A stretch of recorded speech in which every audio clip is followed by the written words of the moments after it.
My question basically, if Jesus Christ isn't Catholic, then why are you guys Catholic? What do you think Jesus is? He's holy. Yeah, he is holy. That's true. I know. Earl, you mentioned a couple of times of like holiness or whatever, and like even if you go like what is it, First Peter 16, it says, "Because it is written, be holy, for I am holy."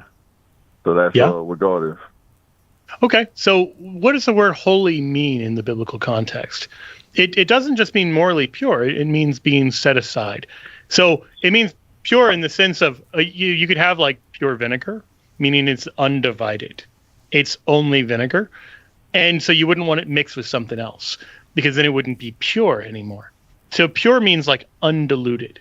So one of the things we mean when we talk about Christ being holy and are called to holiness is to not be divided. We don't want to be divided between worldly affairs and following Christ. We don't want to be divided between sin and fidelity to God. We want to be undivided. That's at the heart of holiness. Well, in our call as Christians, we're not just called individually.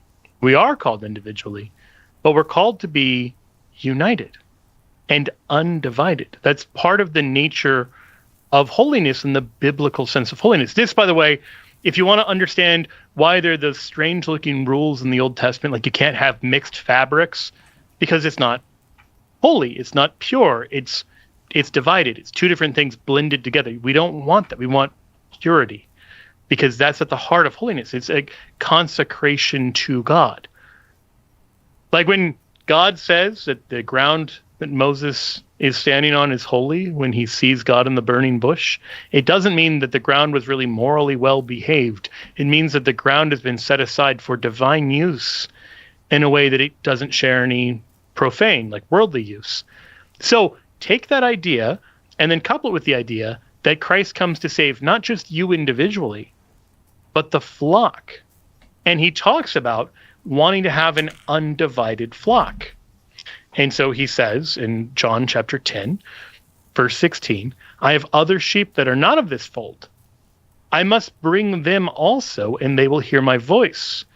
So there shall be one flock, one shepherd.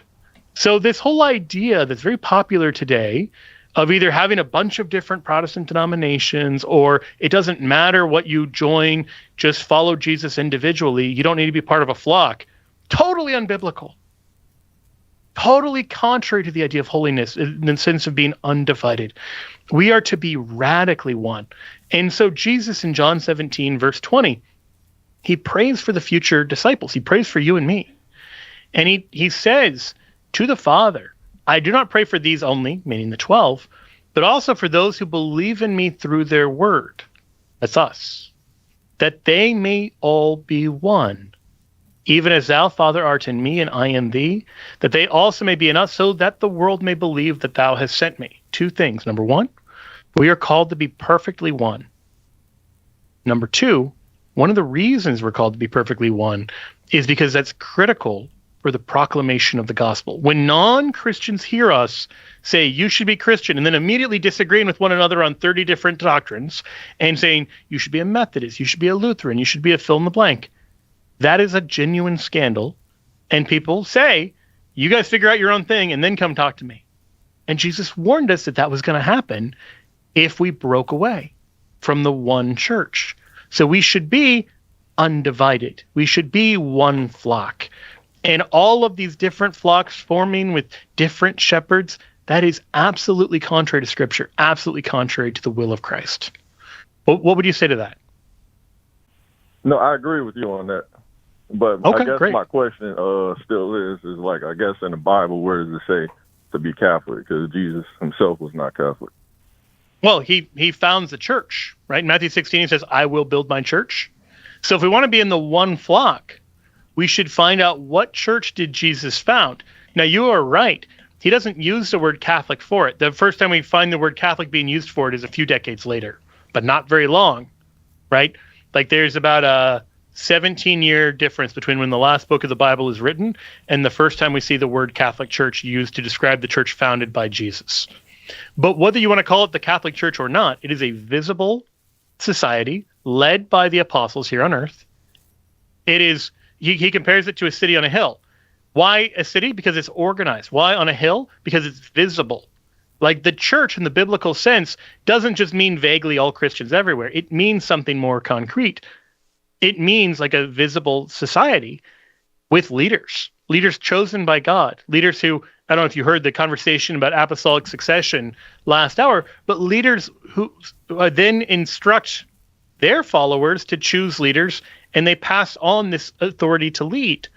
And so we can trace through history this leadership all the way down the line, down to Pope Leo and the bishops in union with him.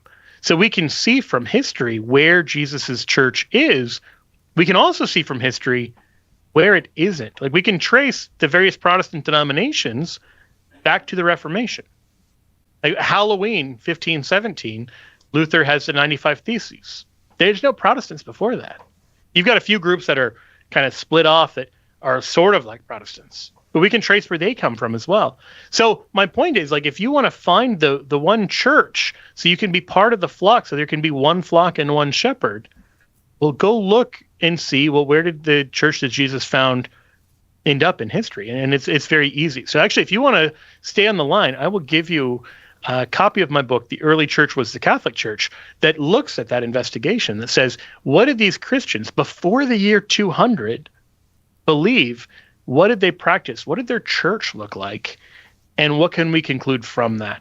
And as you can probably guess from the title, what we can conclude from that is that the early church was the Catholic Church. I guess my thoughts on that is I agree with you when you say like they have all these different denominations and everybody's saying different things. But when we look in the Bible in reference to the prophets and apostles, they all spoke the same language. Yes. They all preached the exact Very same well said. thing. Yes. And yeah, and now we have all these different things. So it still boils down to, I guess my question is, like, why are you Catholic? I know you kind of went yeah, because I think this is the church that Jesus founded. So if we're all going to be on the same page, I can't get 1 billion Catholics to get on my page.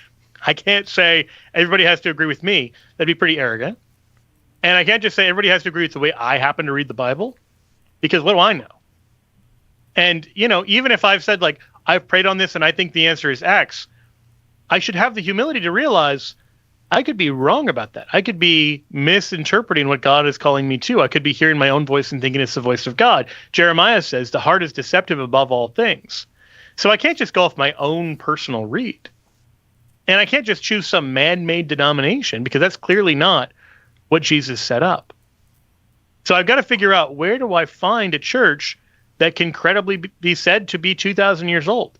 I don't know if you followed any of the news coverage with the new pope, but secular outlets and non-Christians and everything else just kind of took for granted. Yeah, they took for granted this is 2,000 years old as an institution. They already know. Like, the world knows, if you want to find the church that can claim to be 2,000 years old, it's right there. And it's not going to be, the pop-up shop evangelical church. It's not going to be the Lutherans. It's not going to be, the Anglicans or anybody like this. We can trace these histories. We know where they came from, and we know where the Catholic Church came from.